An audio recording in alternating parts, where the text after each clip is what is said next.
अस्सलाम वालेकुम। उम्मीद है कि आप सब लोग खैरियत से होंगे। इस वीडियो के अंदर हम इंस्टाग्राम स्टोरीज़ के बारे में बात करेंगे। अब ये जो फ़ीचर है इंस्टाग्राम का, ये पहले से मौजूद नहीं था। इसको बाद में स्नैपचैट से इन्फ्लुएंस होके इस प्लेटफ़ॉर्म के ऊपर ऐड किया गया। सो इस पूरी वीडियो के अंदर मैं आपको बताऊँगा कि आपने इंस्टाग्राम स्टोरीज़ का प्रोडक्टिव यूज़ किस तरह करना है अपनी ऑडियंस को एंगेज करने के लिए। अगर आप ये जो फ़ीचर इंस्टाग्राम का यूज़ करना चाहते हैं, तो आप अपनी इंस्टाग्राम ऐप ओपन करेंगे, तो आपको टॉप लेफ्ट कॉर्नर पे ये प्लस का निशान नज़र आएगा। आप इसके ऊपर क्लिक करेंगे, तो इंस्टाग्राम स्टोरीज़ का टैब ओपन हो जाएगा, जहाँ से आप अपनी जो स्टोरी कंटेंट है, वो अपलोड कर सकते हैं। इसके अलावा एक और तरीका है जिससे आप इंस्टाग्राम स्टोरीज़ का टैब ओपन कर सकते हैं, वो ये है कि आप अपनी फ़ीड को राइट स्वाइप करते हैं, तो इंस्टाग्राम स्टोरीज़ का टैब ओपन हो जाता है। अब ये जो 6 टाइप्स नज़र आ रही हैं आपको स्टोरीज़ की, असल में ये 6 तरीके हैं, जिनके ज़रिए आप अपनी ऑडियंस को एंगेज करते हो। हम वन बाय वन इनको डिस्कस कर लेते हैं।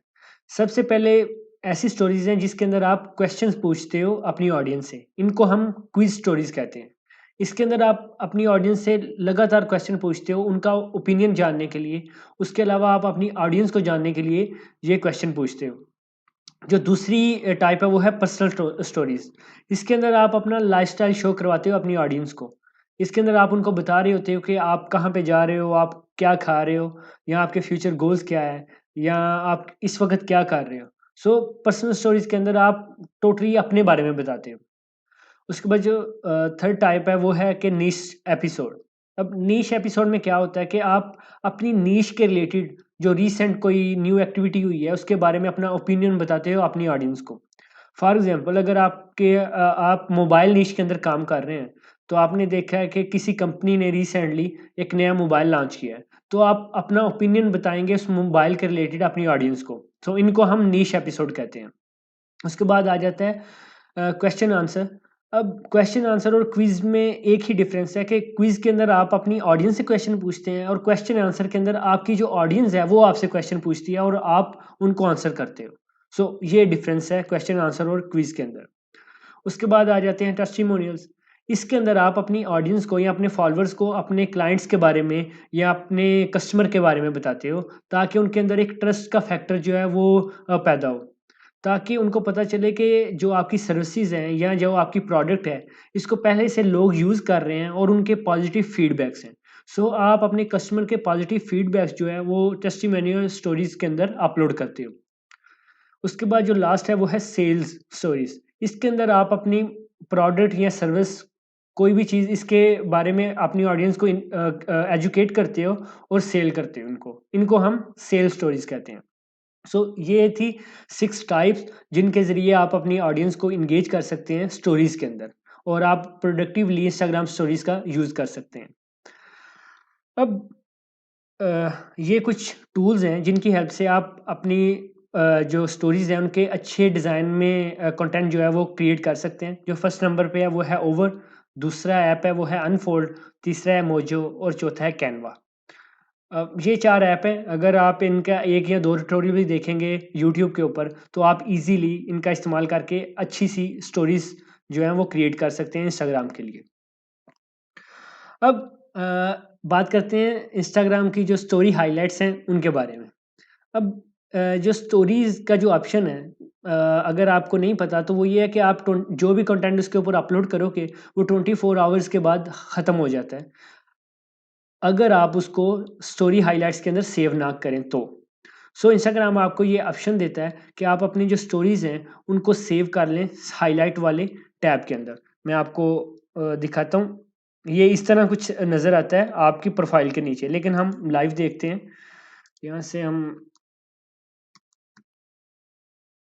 कोई भी प्रोफ़ाइल ओपन कर लेते हैं। फॉर एग्ज़ाम्पल हमने ये कर ली, ये कर ली, ये सारी हम प्रोफ़ाइल्स ओपन कर लेते हैं वन बाय वन।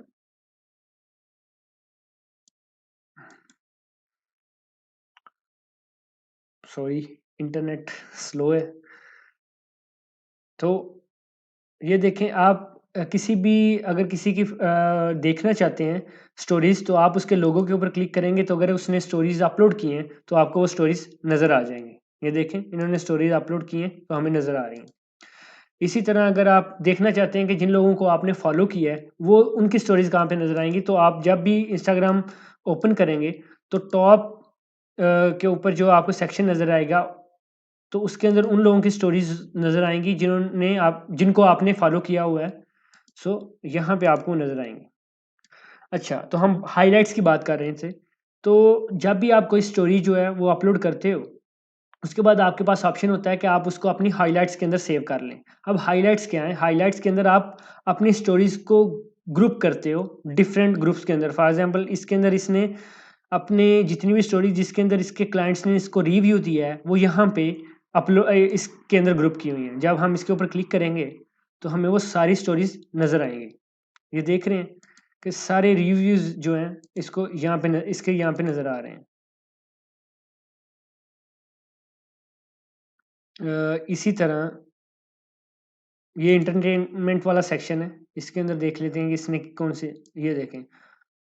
उसने बताए हुए हैं कि टॉप 10 शोज़ एंटरप्रेन्योर्स के लिए। तो इस स्टोरीज़ के अंदर इसने ये बताया था। अब उसके बाद उसने इन हाइलाइट्स को एंटरटेनमेंट वाले सेक्शन में ऐड कर दिया। इस तरह हम किसी एक और पेज की एग्ज़ाम्पल दे लेते हैं। अब ये जो है ये मैंने खुद एक क्लाइंट के लिए जो है ये क्रिएट करवाई थी हाइलाइट्स। तो देखते हैं कि इसके अंदर क्या है। ये देखें आप कितने अच्छे तरीके से इसके लोगोस को क्रिएट किया गया है। तो ये कंटेंट मैंने खुद जो है वो प्रोड्यूस करवाया था ग्राफिक डिज़ाइनर की हेल्प से एक क्लाइंट के लिए। तो ये इसकी फर्स्ट हाइलाइट है। इसके ऊपर देख लेते हैं। ये देखें कि स्टोरीज़ के अंदर अपलोड किया गया था कि टॉप 3 जो मूवीज़ हैं एंटरप्रेन्योर्स के लिए।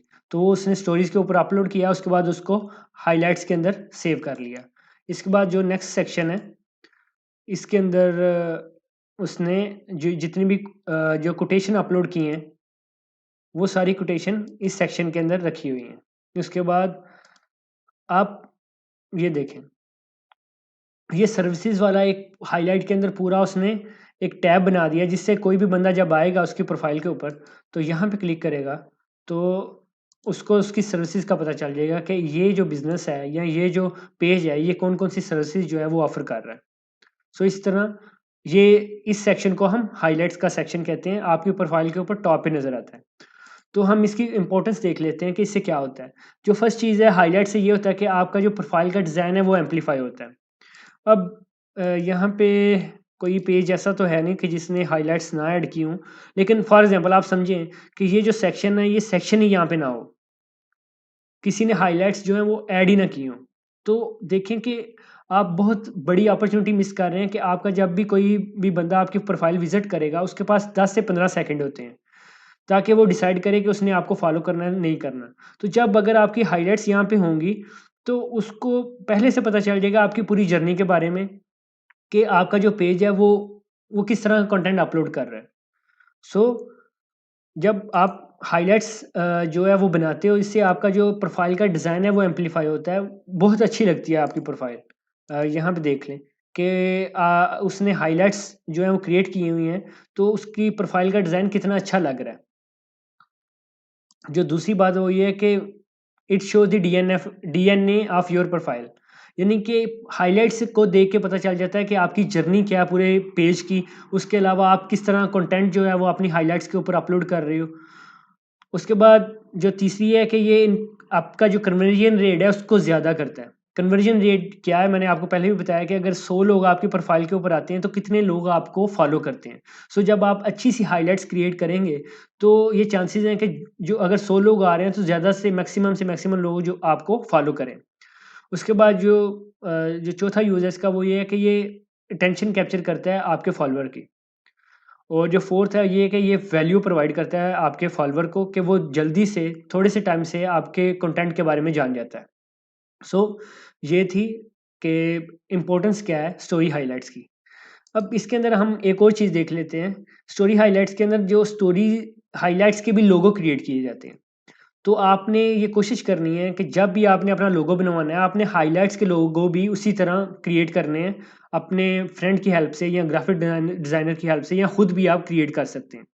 सो जब आपने लोगो क्रिएट करना है, उसके साथ-साथ हाइलाइट्स के जो कवर हैं, वो भी क्रिएट करने हैं।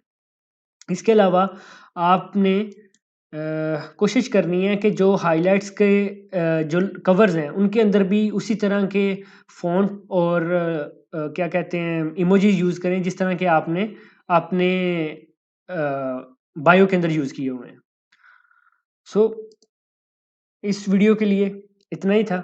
अगर आपके माइंड में कोई भी क्वेश्चन है इस टॉपिक के रिलेटेड तो आप मुझसे पूछ सकते हैं इसी के ग्रुप के अंदर या डायरेक्टली मुझे मैसेज कर सकते हैं। अल्लाह हाफ़िज़।